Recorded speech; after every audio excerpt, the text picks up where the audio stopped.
afternoon. Today is March 17th, and of course it's St. Patrick's Day. Some of you may also remember, as I did this morning when I woke up, that just 1 year ago, March 17th, all public gatherings at Canterbury Woods were canceled. All committee meetings, all meetings of any kind, both libraries were closed. The lounge was closed. The dining room closed. And all meals were being delivered to residents' apartments. All concerts were canceled.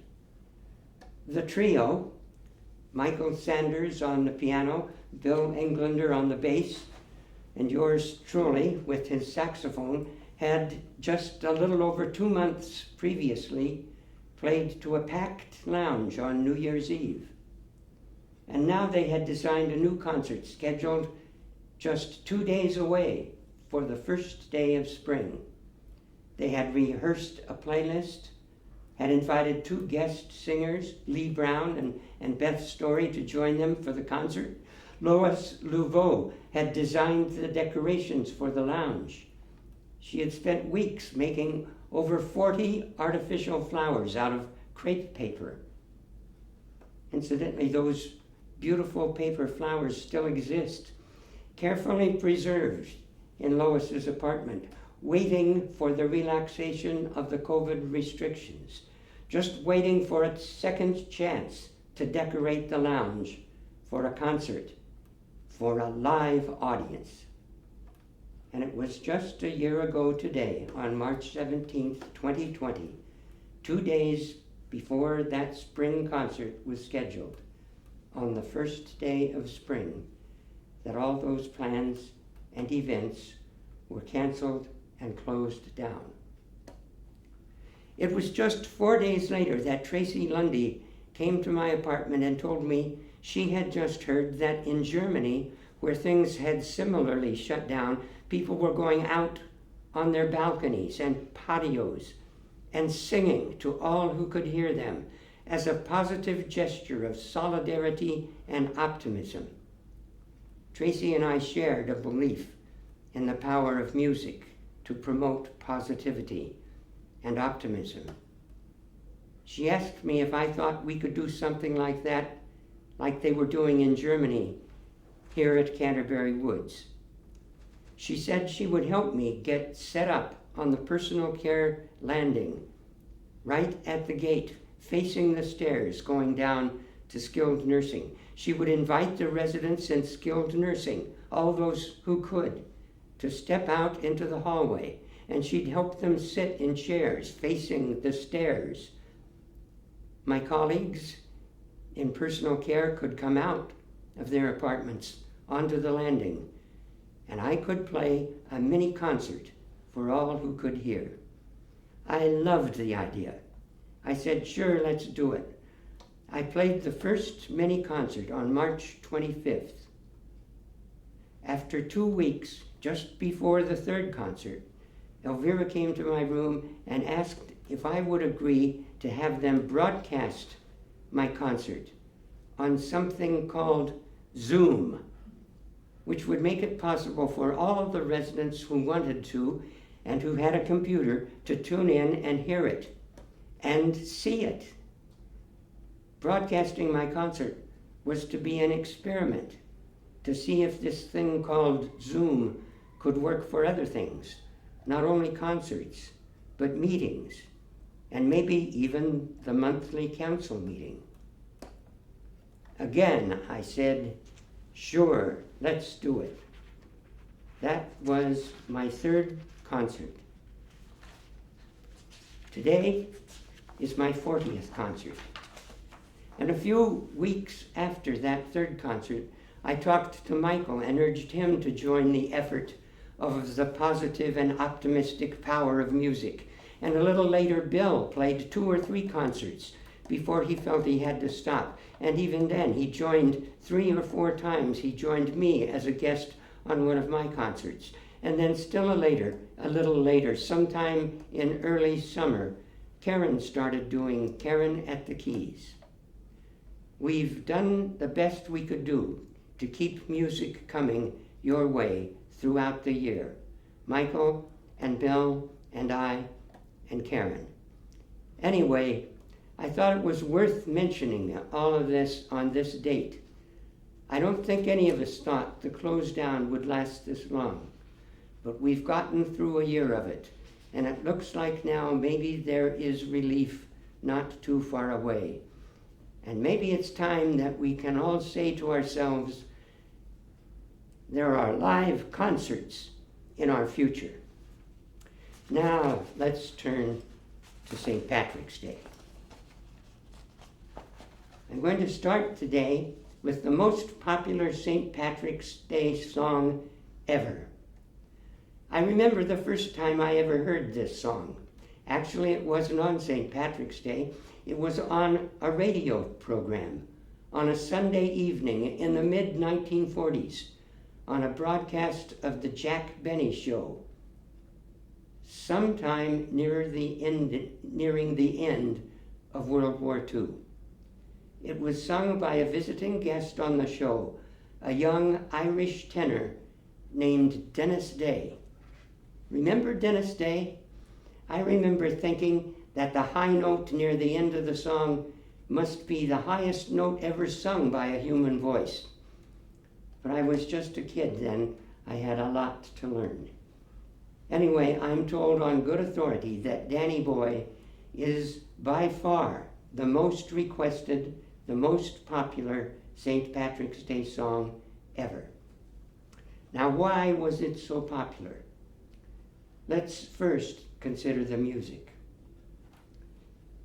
The Londonderry air is an Irish air that originated in County Londonderry, Ireland. The music is very old and very Irish. It comes to us as an Irish folk song that may have been in existence as early as the late 16th century. It was finally collected and published in the mid-19th century, collected by a woman named Jane Ross from the village of Limavady in Londonderry County of North Ireland. She memorized it as she heard it sung, and then submitted it to a collector of music named George Petrie. He published it in 1885, naming it Londonderry Air. Jane Ross had presented it to Petrie as a melody written in 4/4 time, but later critics, comparing it to other Irish folk songs of the same period, argue that it must have been originally composed in 3/4 time. I'm going to demonstrate the difference of that. This is how it would sound in 3/4 time.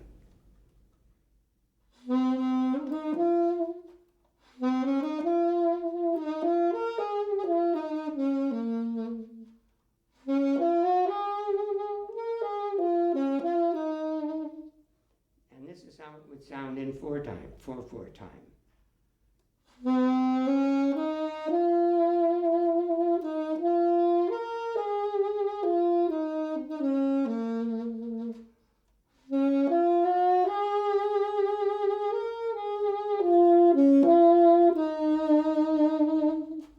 That's the difference.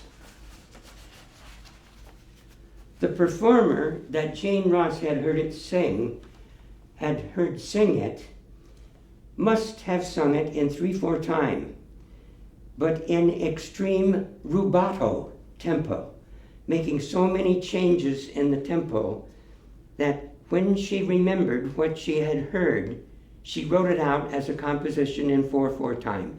In any case, in most subsequent publications, and there were many, it was preserved in 4/4 time. The subsequent publications included 3 18th century love songs and over 15 hymns. So I suspect many of you may have heard the Londonderry Air melody in one place or another even before you heard it as Danny Boy. So the music to Danny Boy is old, possibly very old, and certainly very Irish. Now, what about the lyrics? Not nearly so old, and not nearly so Irish. Written in 1910 in the very English city of Bath by Frederick Weatherly, a very English lawyer who had a hobby of writing lyrics for music. He wrote lyrics for more than 3,000 songs, and he never set foot in Ireland. He initially set the words for Danny Boy to music with an entirely different melody than Londonderry Air, and he sent a copy to his Irish-born sister-in-law, Margaret Enright Weatherly, in the United States. The Irish sister-in-law liked the lyrics, didn't like the music. She sent him a copy of Londonderry Air in 1913. Weatherly listened to it, liked it, and the final result was the most popular song of Ireland ever, and the most popular St. Patrick's Day song of all time. And here it is, Danny Boy.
Danny Boy.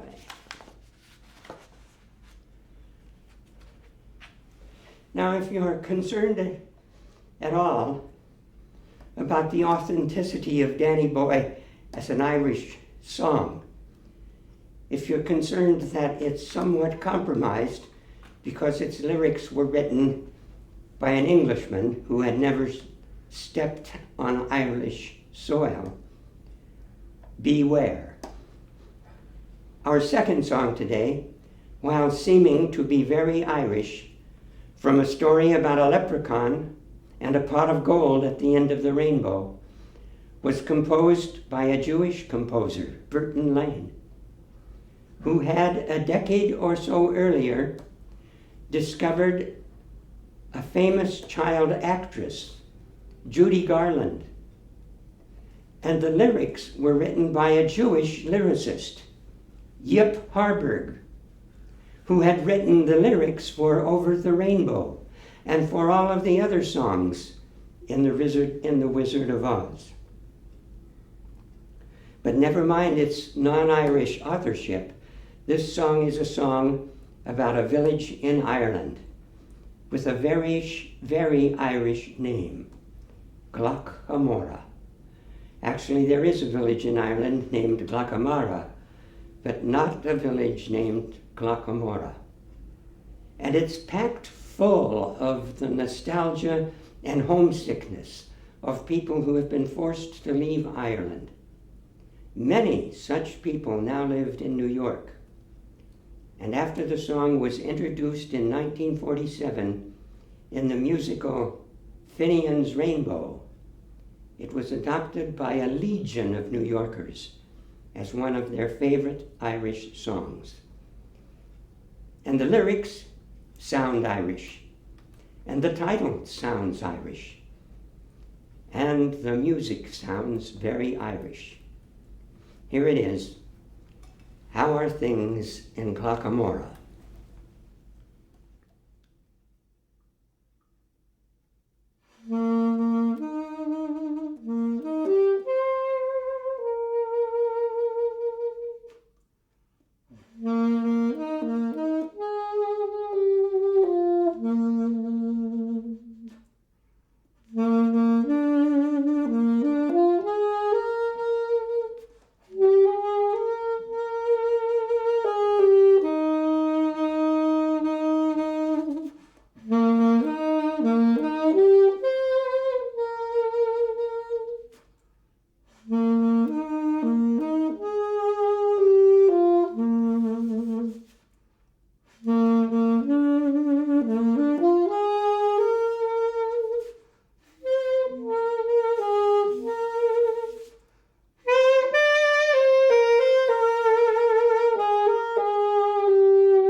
Now, next up is The Rose of Tralee.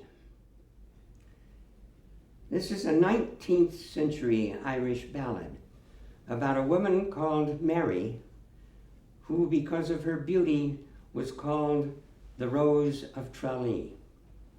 The words of the song seem to have come from a poem called Smile, Mary, My Darling, written by William Pembroke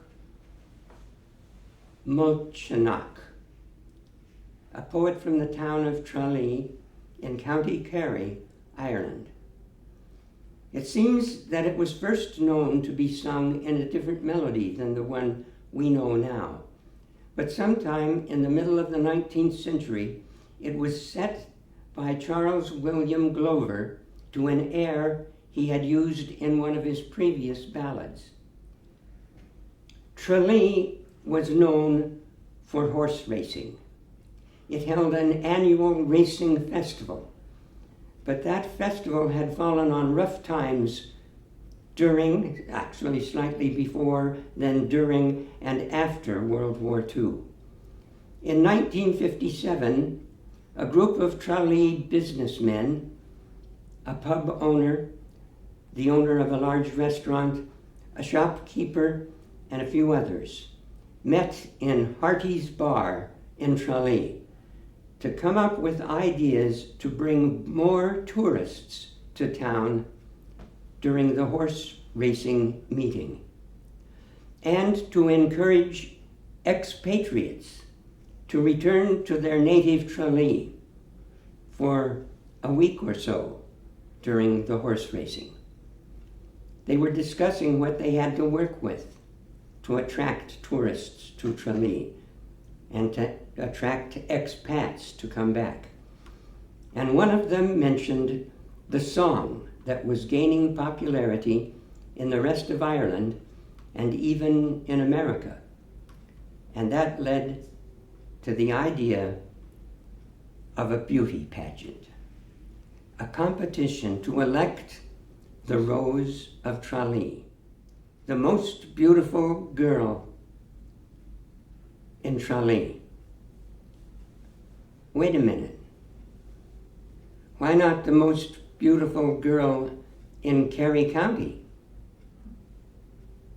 Another minute. Why not the most beautiful girl in all of Ireland? And then, thinking of the expatriates in America and elsewhere, why not the most beautiful Irish girl in the whole world? And the annual Rose of Tralee Festival was born. It would be held every August, and since 1957, when the first one was held, there have been 62 young women elected the Rose of Tralee.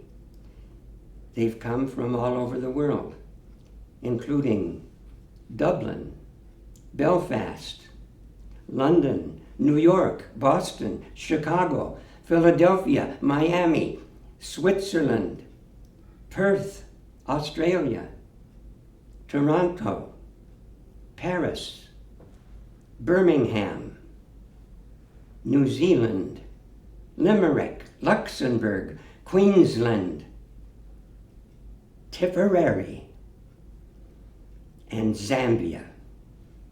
There have been 3 roses of mixed parentage: Mindy O'Sullivan, Filipino-Irish; Claire Kambamametu, Indian-Irish; and Kristen Mate Maher, Zambian-Irish. And every one of the 61 roses would be celebrated and serenaded by that beautiful 19th century song, The Rose of Tralee. Here it is.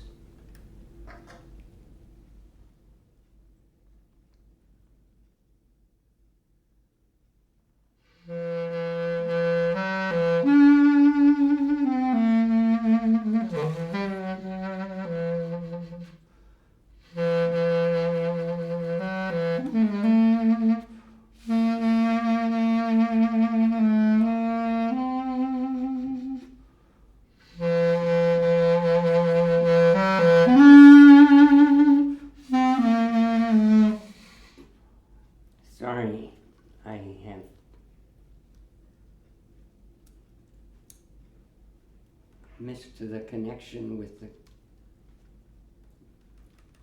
with the strap holding the clarinet up, and I can't hold it just with the strength of my thumb.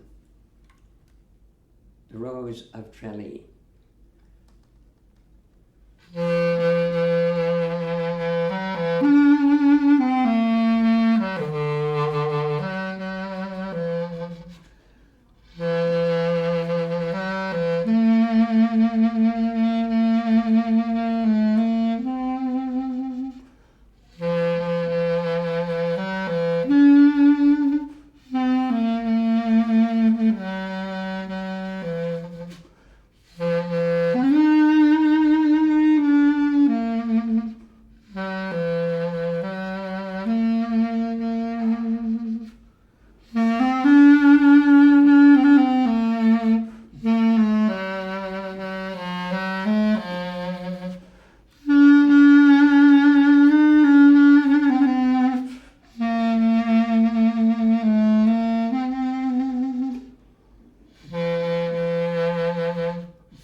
There it is.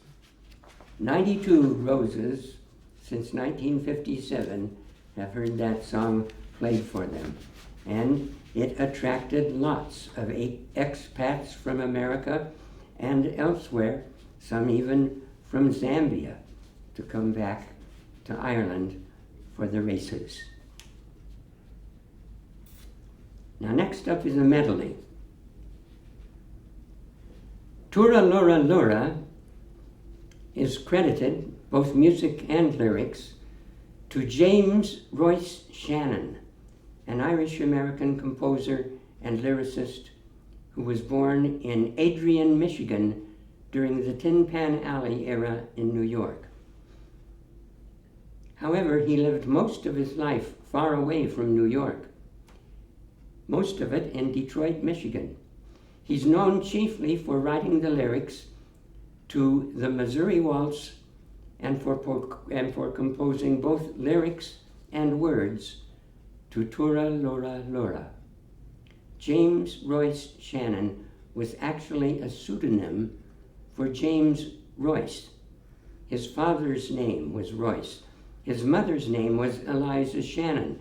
He changed his given name to the pseudonym to help sell his Irish compositions. Tura Lura Lura was written in 1913 for the musical production Shamin Du, which was a Gaelic for black-haired Jamie. and it was staged in New York City in 1914 and ran for 32 performances. It was an Irish love story set in Ireland in the late 1700s, at the time of Ireland's struggle to gain freedom from British rule. Tura Lura Lura was the big hit of the show and was very, very popular in New York in 1914. But it became famous worldwide 30 years later in 1944, when Bing Crosby sang it to an aging Irish priest, played by Barry Fitzgerald, at the dramatic conclusion of Going My Way. And those New York Irish loved it. Galloway Bay was written by Arthur Colohan in Leicester, England, in 1947, and it too was popularized by Bing Crosby. Crosby recorded the song with the Victor Young Orchestra in 1947 and changed most of its lyrics to be less political. It became a huge hit around the world with Irish immigrants, and it reached number 3 position in the Billboard charts in America. Here's the medley, Tura Lura Lura and Galloway Bay.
Now this is a popular song written and composed in 1950 by Bernie Wayne and Lee Morris. A top 20 hit for Tony Bennett in his original 1951 version. This is young Tony Bennett, early in his career. Bernie Wayne had pitched Blue Velvet to Columbia Records, and Mitch Miller, who was the head of the songs, of the record company's group to decide what records they picked, heard the song's opening measure, She Wore Blue Velvet, and suggested giving the song to Tony Bennett. Wayne said, "Don't you want to hear the rest of the song?" To which Miller responded, "Quit while you're ahead, Bernie." And they gave it to Tony Bennett, and it was a hit for Tony Bennett and a hit for a long time. He actually got involved in a movie that took the name for the movie from the song.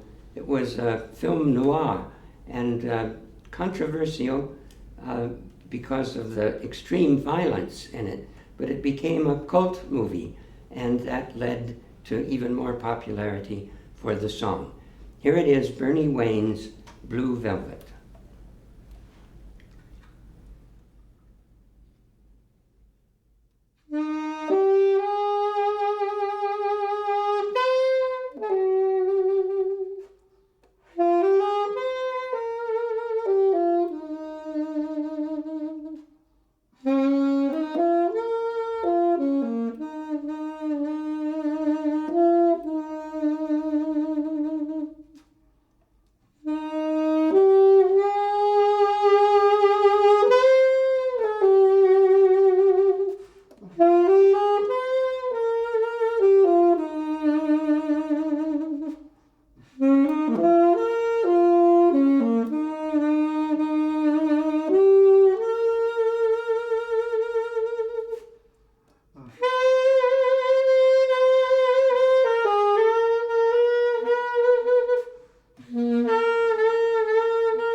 Thank you.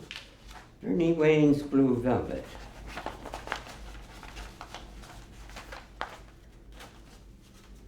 And now one of my favorite songs. I've played this one many times.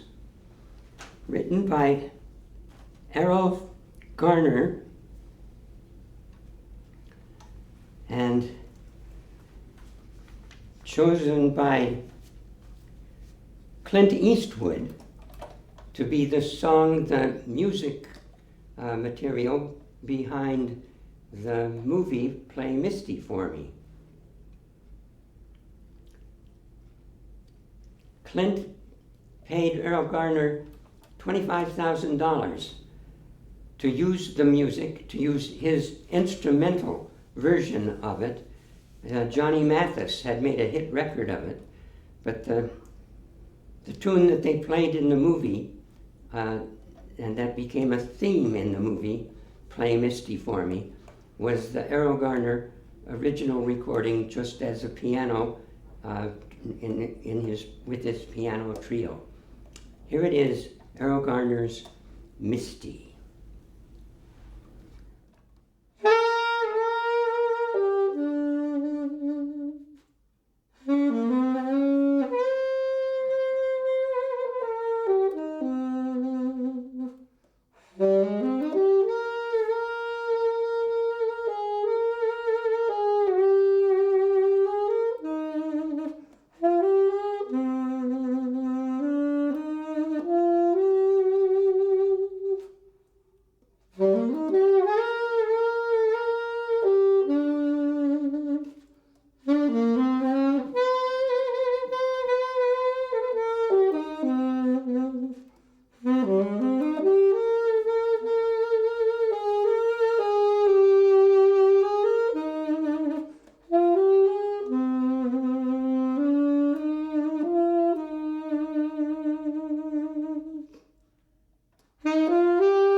Now this is a famous song with two titles. The first one was in French. It was La Mer, written by Charles Trenet. Trenet claims that he wrote the lyrics for this song as a poem at the age of 16. It was essentially an ode in French to the changing moods of the sea.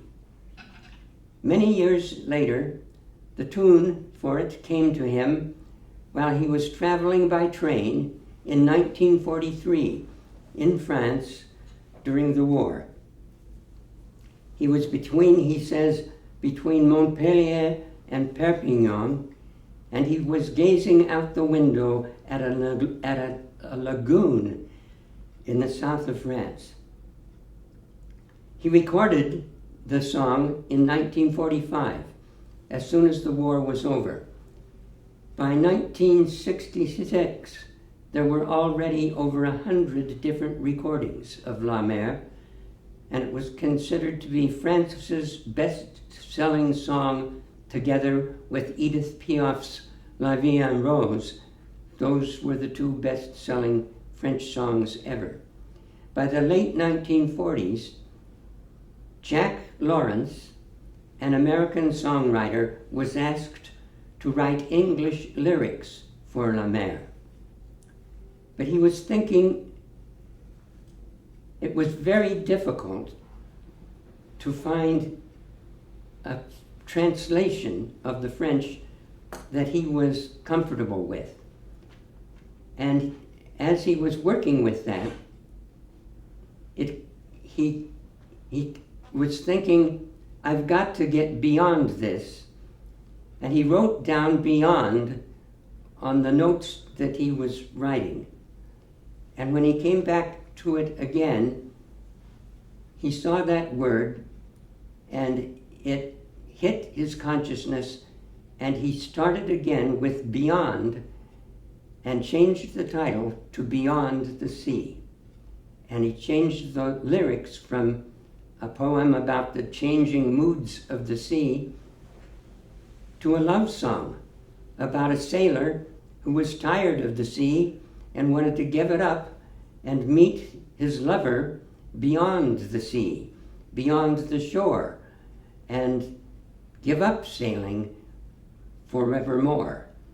And his song ends with those words: we'll meet beyond the shore, we'll kiss just as before, happy we'll be beyond the sea, and never again I'll go sailing. That's how it ended before Bobby Darin discovered it and made it his theme song and his signature song and to the very end of his life and his untimely death at the age of 37. Here is how Bobby Darin ended it. After the words, and never again I'll go sailing, as the music faded away, he said, he did this line again. Ah, yes, I know beyond a doubt, my heart will lead me there soon. We'll meet, I know we'll meet, beyond the shore. We'll kiss, just as before. Happy we'll be beyond the sea, and never again I'll go sailing. And as the orchestra fades out, he ends with these spoken words, with the orchestra music fading. Yeah, yeah, no more sailing. So long, sailing. And finally, bye-bye, sailing. And that version became Bobby Darin's signature song to the end of his life in 1973. Now the music's the same, whichever words and whichever title you think of. So I'll leave it to you. As you're hearing my clarinet do the best it can do to render this melody, you can think of it as the changing moods of the sea, or a love song of a sailor who wants to meet his love beyond the sea.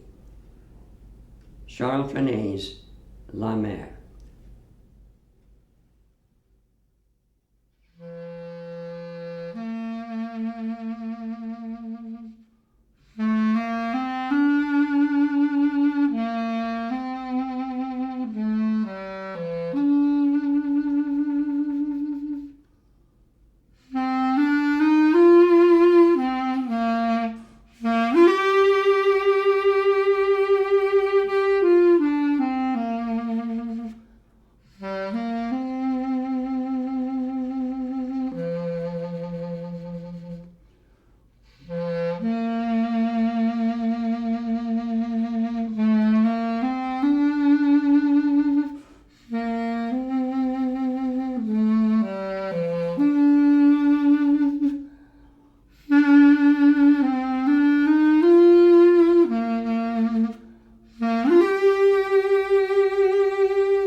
Next up is Don't Cry for Me, Argentina.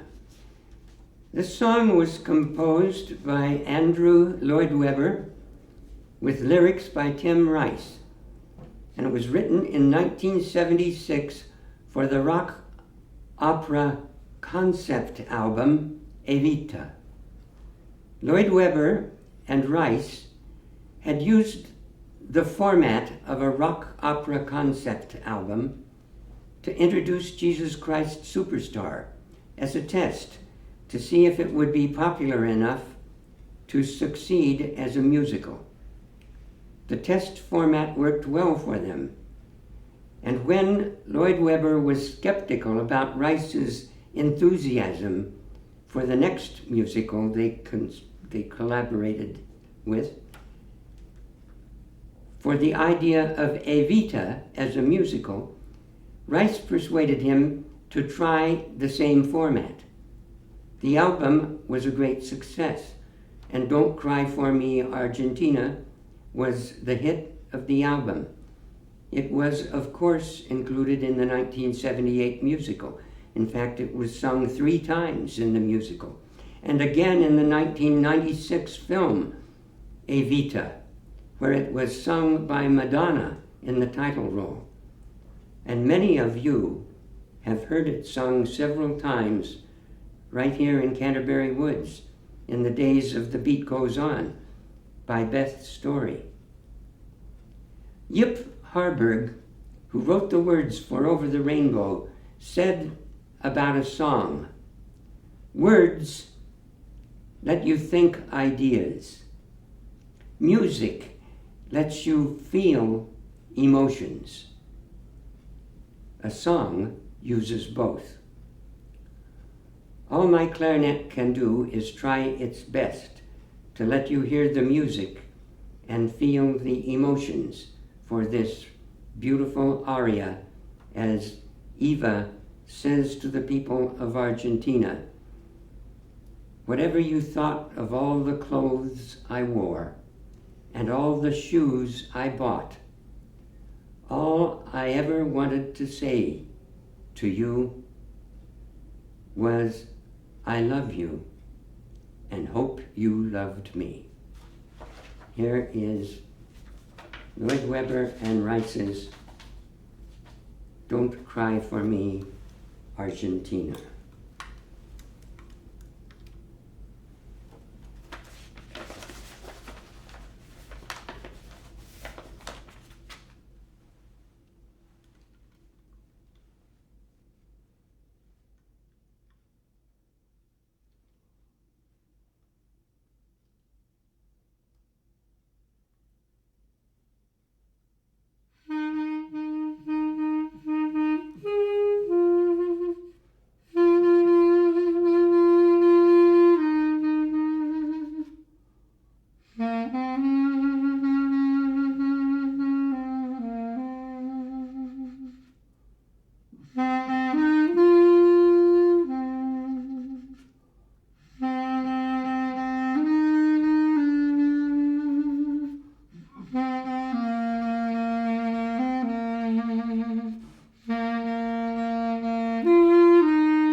to wrap it up today with a beautiful Neapolitan love song.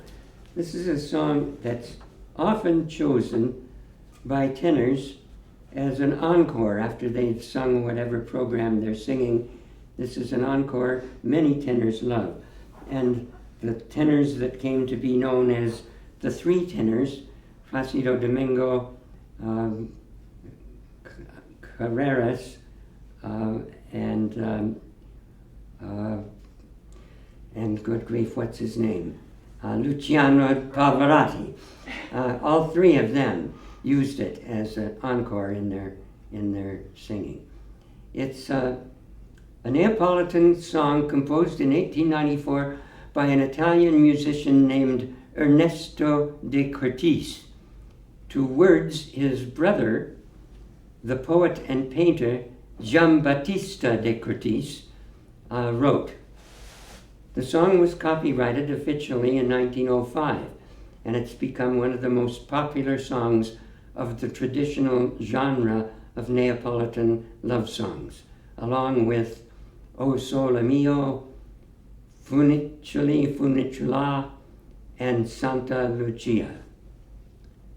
The popular tradition, the popular tradition does celebrate it as a love song, begging a lover who has left to return to Sorrento and using the beauty of Sorrento and its surroundings, its gardens, and the beauty of the Bay of Naples, all as reasons to entice the lover's return.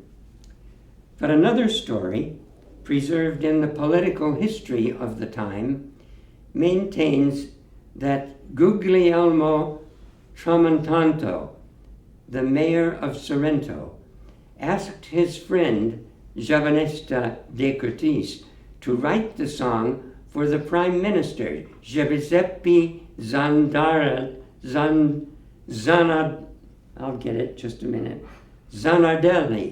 who was then vacationing at Tramontano's seaside hotel.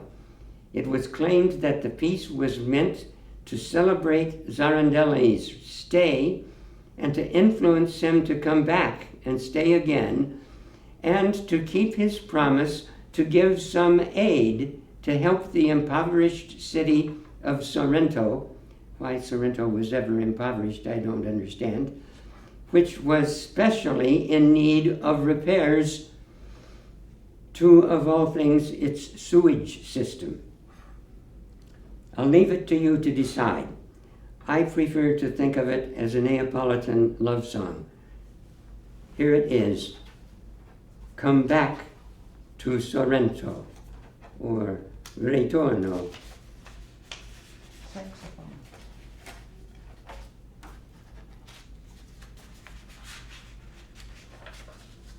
This is on the saxophone. Torno a Sorrento.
for being here. Happy St. Patrick's Day to everyone.